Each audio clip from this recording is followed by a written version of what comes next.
Hello and welcome you all dear students. आज थोड़ा सा हम एनालिसिस करेंगे जूनियर असिस्टेंट का जो अभी पेपर हुआ, इसके बारे में लेवल क्या था और जेकेएसएसबी का जो दिमाग का लेवल है वो क्या है।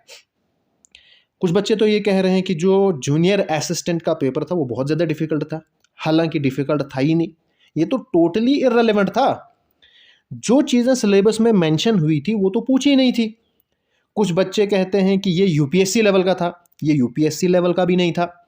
अब एक क्वेश्चन या दो क्वेश्चन से कोई पेपर यूपीएससी लेवल का नहीं होता है। अब यहाँ पे ये जो क्वेश्चन आया है डिफ़िकल्ट है, लेकिन एक दो ऐसे क्वेश्चन आने से जो मेरिट है उस पर कोई फ़र्क नहीं पड़ता है। अब ये जो क्वेश्चन है 80 to 90% बच्चों को गलत हुआ होगा, तो उससे मेरिट पे कोई फ़र्क नहीं पड़ेगा। अगर ऐसे एक दो क्वेश्चन आएंगे तो उससे कोई प्रॉब्लम नहीं होती है। लेकिन अगर एक पूरी बुक ही 20 मार्क्स के बिल्कुल आउट ऑफ सिलेबस आई, जैसे कि कंप्यूटर, इसको अगर हम देखेंगे यहां से, देखो भाई क्या चीज़ इन्होंने पूछी है। अब अगर आप यूपीएससी के पेपर देखो ना, जितने प्रीवियस ईयर पेपर्स हैं उनको आप देखो, जो चीज़ें सिलेबस में मेंशन हुई हैं वही वहां पे पूछी जाती हैं। चाहे आप एसएससी लो, आईबीपीएस लो, जितने भी एग्जाम इंडिया में कंडक्ट होते हैं उन सब एग्जाम को अगर लोगे, हमेशा आपको पेपर सिलेबस के अकॉर्डिंग मिलेगा। अगर सिलेबस में ये लिखा है कि आपके एग्जाम में ए से लेके जेड तक पूछा जाएगा, तो वहां पे आपको ए से लेके जेड तक ही पूछा जाएगा। अब कहीं पे अगर डिफिकल्टी लेवल उनको बढ़ाना होगा तो वो बीच से पूछेंगे, कहीं पे एंड से पूछेंगे। ऐसा नहीं होगा कि आपको कुछ और पूछेंगे, लिखा है ए से लेके जेड तक और आपसे पूछी जाएगी हिंदी या डोगरी या पंजाबी के बारे में। ऐसा कहीं पे भी नहीं होता है। आप यूपीएससी के अंदर देखोगे जो सी सेट है वहाँ पे मैथमेटिक्स आता है और जो बेसिक मैथमेटिक्स है वो वहाँ पे पूछा जाता है। वहाँ पे आपको एक भी ऐसा क्वेश्चन नहीं है जो कि आपको एडवांस लेवल का मिलेगा, यानी कैलकुलस से वहाँ पे डाला जाएगा या इंटीग्रेशन वगैरह, कोई भी क्वेश्चन ऐसा नहीं पूछा जाएगा। आप इकोनॉमिक्स के क्वेश्चन देखो, कहीं पे भी आपको ऐसा क्वेश्चन नहीं मिलेगा जो कि डिस्क्रिप्टिव होता है, जो कि हम एग्जाम जो क्लास वाले होते हैं ना, जो वहाँ पे हम लिखते हैं। ऐसी न्यूमेरिकल कैलकुलेशन जो कि 2-3 पेजों पे आए और वो आपसे प्री में पूछा जाएगा, ऐसा कोई भी वहाँ पे क्वेश्चन नहीं होता है। जो रेलेवेंट होता है, जो करंट अफेयर्स में होता है, जो वो बच्चों को टेस्ट करने के लिए जो रिक्वायरमेंट होती है ना, उस तरह के क्वेश्चन वहाँ पे पूछे जाते हैं।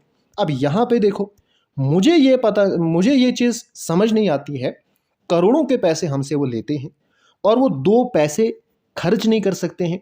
किसी एक्सपर्ट को बुलाएं, उसको बोलेंगे भाई ये रहा सिलेबस, ये है लेवल 4 पोस्ट या कोई और पोस्ट, और ये हमें सिलेबस, ये पेपर बना के दो कंप्यूटर का। अब उन्होंने रखा है चैट जीपीटी या पता नहीं किस एआई से कमांड दी और पेपर निकाला। अब उस चैट जीपीटी या एआई को क्या पता है कि क्या लेवल होना चाहिए, क्या है, वो उसको कोई पता नहीं है। और ना तो इनको प्रॉम्प्ट लिखना मुझे लगता है इनको आता है, सीधा पता नहीं क्या प्रॉम्प्ट ये लिखते हैं। कम से कम इनको पहले प्रॉम्प्ट लिखना सीखना चाहिए, फिर जाके अगर एक प्रॉपर प्रॉम्प्ट वो लिखेंगे ना, फिर भी एक अच्छा पेपर निकल के आएगा। अब ये जो कंप्यूटर का पेपर है, अगर किसी ने बीसीए किया होगा उससे भी ये क्वेश्चन नहीं निकलेंगे। क्यों? क्योंकि अभी तो उन्होंने फोकस किया था, जो रेलेवेंट सिलेबस जो उन्होंने मेंशन किया था वही उन्होंने मेंशन प्रिपेयर किया था। इस तरह के जब क्वेश्चन पेपर जेकेएसएसबी पूछेगा, फिर जो एक पढ़ने वाले बच्चे होते हैं वो क्या प्रिपेयर करेगा। अब देखो, आगे एग्जाम आने वाला है जेके पुलिस एसआई, और सबसे ज़्यादा इंपॉर्टेंट फाइनेंस अकाउंट्स असिस्टेंट। अब फाइनेंस अकाउंट्स असिस्टेंट में अकाउंटेंसी है। अब जो चीज़ें उन्होंने सिलेबस में मेंशन की, हो सकता है कल को वो चीज़ें वो पूछे नहीं, कुछ और पूछें, जैसा यहाँ पे हुआ है। या जो लेवल, अब लेवल तो वहाँ पे 12th लेवल का है, अब वो पूछें एमकॉम लेवल का, फिर बच्चे क्या करेंगे। जिन बच्चों ने 4-4 5-5 साल इस अकाउंट्स के पीछे मेहनत की है, अब वो करें तो करें क्या। अब ऐसा तो पॉसिबल नहीं है कि वो 5-6 साल की जितनी भी अकाउंट्स की बुक हैं वो सारी पढ़ सकते हैं, ऐसा तो है ही नहीं। या तो जेकेएसएसबी सिंपल सी ये बात करे कि सिलेबस उन्होंने कुछ भी नहीं निकालना है, सिंपल वो निकालेंगे बुक्स, जैसे कोई भी वैकेंसी आए तो वो सीधा लिखेंगे कंप्यूटर, अकाउंट्स, इकोनॉमिक्स, बस। फिर हम कुछ भी पूछ सकते हैं, फिर इंसान उसी हिसाब से प्रिपेयर करेगा। जब वो सिलेबस मेंशन करेंगे फिर उनको उसी हिसाब से पूछना पड़ेगा, वरना ये जो टोटल इररेलेवेंट मैं इसको कहूँगा डोंकी लेवल पेपर है ये। इसका एग्जामिनेशन से कोई लेना देना नहीं है। इससे सिर्फ बच्चे डिमोटिवेट होते हैं, इससे जो हार्ड वर्किंग बच्चे हैं उनके ऊपर बहुत ज़्यादा इम्पैक्ट पड़ता है। अब वो क्या प्रिपेयर करेंगे, कौन सी बुक लेंगे, ये हमारे लिए इस वक्त एक वार्निंग साइन लेके आया है ये पेपर। कल को इनको मज़ा आएगा पैसे खाने में, क्योंकि किसी को देने नहीं है।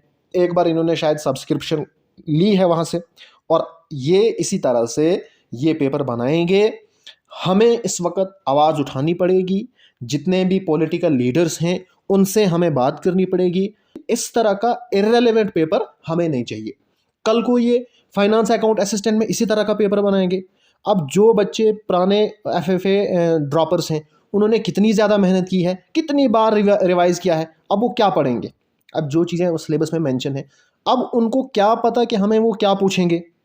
तो ये जो पैटर्न है, ये तो पैटर्न ही नहीं है ना। अब एक पैटर्न होता है, हम किसी भी एग्ज़ाम को अगर हमें क्रैक करना है, हमेशा आप किसी भी जो एक्सपर्ट है उसके पास जाओ, उससे पूछो कि भाई हमें थोड़ा गाइड करो कि किसी भी एग्ज़ाम को क्वालिफाई करने के लिए हम क्या करेंगे। वो हमेशा आपको यही सजेस्ट करेगा कि जो प्रीवियस ईयर पेपर्स हैं उनको देखो, वहाँ से आपको एक पैटर्न पता चलेगा कि इस एग्जामिनेशन में किस तरह के क्वेश्चन आते हैं। अब JKSSB पे अगर आप आओगे, कोई क्वेश्चन पेपर ऐसा होगा कि जिसको 3rd 4th वाले बच्चे सॉल्व करेंगे। कुछ क्वेश्चन पेपर ऐसा होगा कि दुनिया का बड़ा सा बड़ा एक्सपर्ट वो भी उसको सॉल्व नहीं करेगा। तो पढ़ें क्या हम। इसलिए ये जो मौका है इसको हमने जाने नहीं देना है। हमें इस पे पूरी बात करनी पड़ेगी।